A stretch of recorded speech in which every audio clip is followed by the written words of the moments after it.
Good morning बच्चों। कक्षा 12 के सभी छात्र छात्राएं ध्यान दें।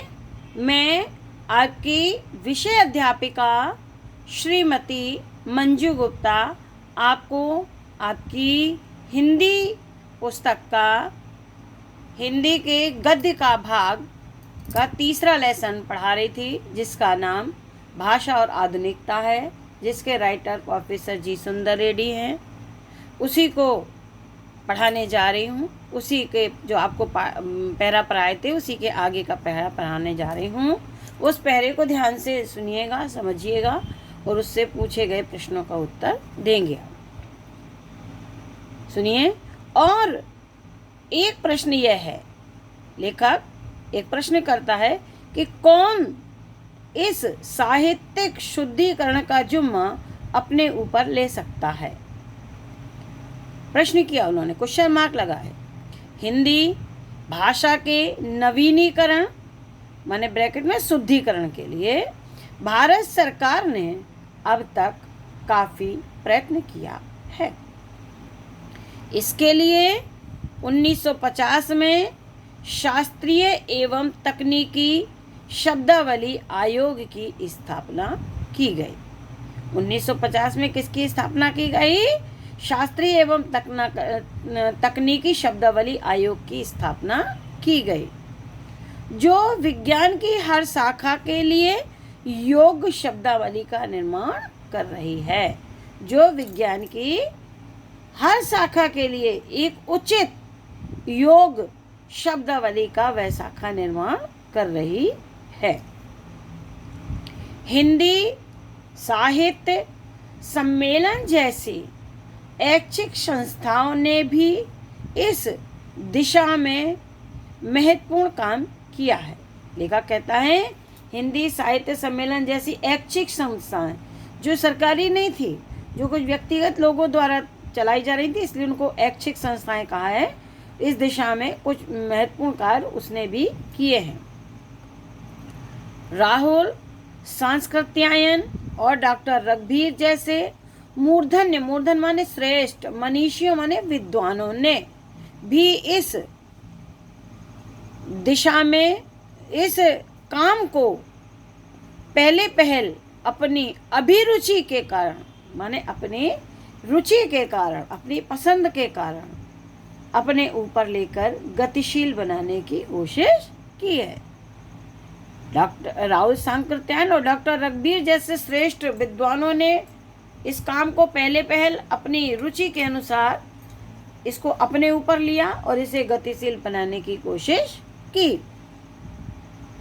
अब तक इस दिशा में जो कुछ भी कार्य हुआ है वह अपर्याप्त है, वह पूरी तरह से पर्याप्त नहीं है, अभी अपर्याप्त है, अधूरा है, क्योंकि यह कार्य अपनी शैशवकालीन दशा से गुजरकर आगे नहीं बढ़ सका। शैशवकालीन माने शिशुअवस्था, शिशुअवस्था, बाल्यावस्था से आगे नहीं बढ़ सका। इसकी प्रगति के अवरोध माने रुकावट में दो वर्ग बाधा डालते। लेखक कहता है इसकी प्रगति में दो वर्ग बाधा डालते हैं, दो वर्ग इसमें रुकावट डालते हैं। प्रथम वह वर्ग जो अपनी शुद्ध साहित्यिक दृष्टि के कारण आम प्रचलित उन पराये शब्दों को यथावत माने जैसे के तैसा ग्रहण करने में संकोच करता है। लेखक कहता है कि पहला वर्ग वह था जो अपनी शुद्ध साहित्यिक दृष्टि रखता था, इसके कारण जो आम प्रचलित पराय भाषा के शब्द थे उनको उसे जैसे के तैसा स्वीकार करने में संकोच होता था। पहला वर्ग तो ये था जो भाषा के विकास में बाधा डालता था। दूसरा वर्ग वह जो अपने विषय में पारंगत होने पर भी, जो अपने विषय में पारंगत है, निपुण है, पारंगत माने निपुण है, पर भी साहित्यिक व वैज्ञानिक भाषा वैज्ञानिक पृष्ठभूमि के अभाव में उन प्रयुक्त विदेशी शब्दों को मनमाने ढंग से विकृत कर अपनी मातृभाषा में थोपना चाहता है। लेखक कहते हैं दूसरा वर्ग वह है जो अपने विषय में पारंगत तो है, पर भाषा वैज्ञानिक पृष्ठभूमि का उसके पास अभाव है, वैज्ञानिक शब्दावली का अभाव है, जिसके कारण वह प्रयुक्त विदेशी शब्दों को मनमाने ढंग से विकृत कर, उन्हें बिगाड़ कर, तोड़ मरोड़ कर अपनी मातृभूमि में थोपना चाहता है। वह है दूसरा वर्ग। आजकल कई प्रादेशिक सरकारों ने अपनी प्रांतीय भाषाओं में उच्च स्तरीय पाठ्य पुस्तकों के निर्माण के लिए कई आयोगों की स्थापना की है।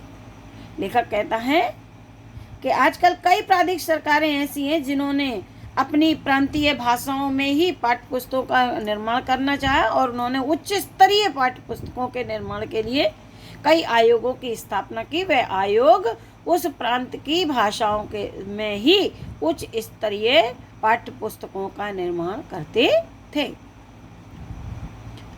हम आशा करते, लेखक कहता है, हम ये आशा करते हैं कि ये आयोग उपर्युक्त उन बाधित तत्वों से हटकर, कौन से बाधित तत्व? पहला वाला वर्ग, जो पहला वाला वर्ग क्या था?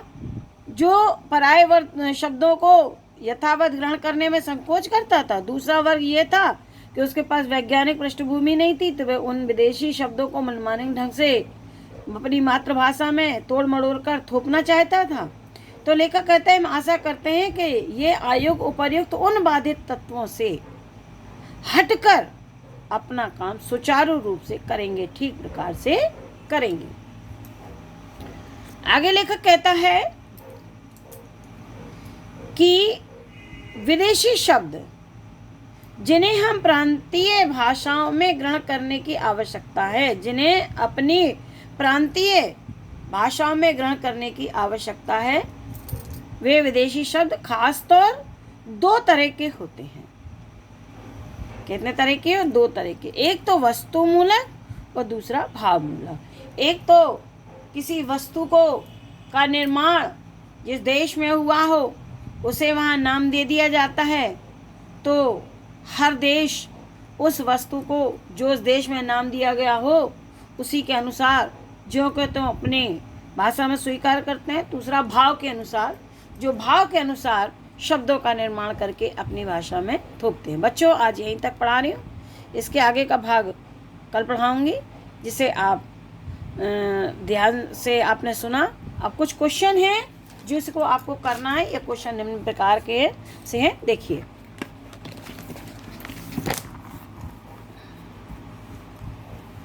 पहला प्रश्न है, गद्यांश के पाठ और लेखक का नाम लिखिए। ऊपर लिखा है